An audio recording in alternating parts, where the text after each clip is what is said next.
By virtue of wanting something, it's a reflection of the fact that you don't have it. So how do you have something in your list of desires without the fact that you're backfilling your grid with the fact that it's not existent in your life? Perfect question. No better question ever. We don't know.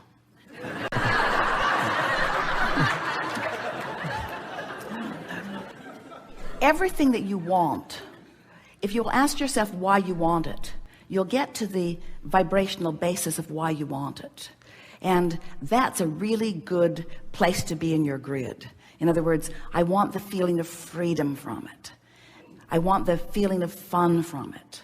If you get to the basic emotional reason that you want something, you can find a pure place where you don't contradict your energy so much. Because when you say, I want this thing because I don't have it, now you've got split energy. Or I want it because I need it. Or I want it, but I don't know how it's going to come, or when it's going to come, or where it's going to come from, or who's going to bring it.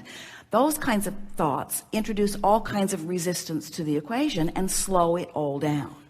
But when you think about what you want and why you want it, now you get right to the basic grid vibrational reason for it. And in doing that, you see, deliberate creation is about one thing, really. Well, it's not completely accurate. Let us start again.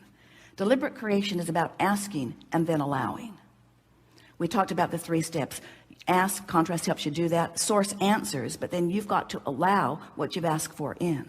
But we want to say, with that understanding in place, that if you will put your emphasis upon this one thing, deliberate creation is about one thing and one thing only.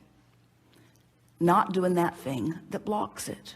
Not doing that thing that hinders it. Now that's a screwy sort of backwards pushing against way even to describe it. But we really want you to understand that if you aren't introducing a vibration that is contrary to what's in your vortex and what's really at the basis of the grid that you have built when you decided to come, if you don't do those things that keep introducing static and resistance to it, then things will fill in. The grid will fill in quickly and effectively. We want to re-emphasize something that many of you have heard us talk about before, and that is, this is the way we've said it before. When one who's connected to the stream, or one who's in the vortex, one who's tuned in, tapped in, turned on, one who is in alignment with source energy, we've been using all of those expressions. Someone like that is more powerful than millions who are not. You have so much leverage. And today we want to explain that that leverage is about grids stacking up.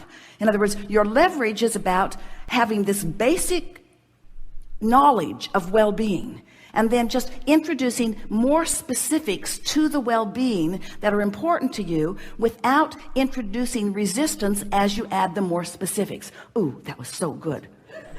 And so as you get it, because people will say to us, well, Abraham, what do you want us to do? First you say, think about what you want and talk about what you want. And then you say, you have to get into the art of allowing. And then you say, don't push against anything. And we're sort of going crazy here. We don't know what we're supposed to do. Are we supposed to be deliberate? Or are we supposed to meditate and be in a state of allowing? And we say, there's 3 steps. Sometimes you ask and sometimes you allow. But we want you to be emphatic about the allowing and aware of which you're doing when you're doing it, you see. So it's a wonderful thing to say, I want something that I don't have. And it's even all right if it stirs up a little discord in you as you realize how much you want it and how absent it seems to be right now. But then your work is to put the emphasis upon the part of what you want that you've already got.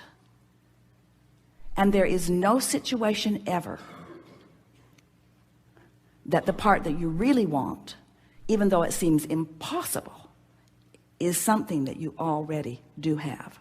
You just have to find the feeling place, the vibrational essence of it.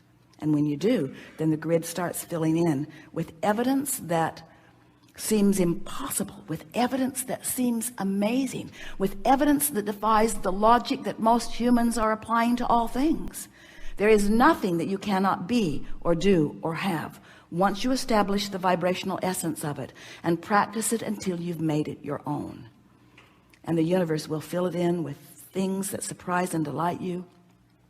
beyond our ability to verbally describe to you. You see people who are masters of this or masters of that.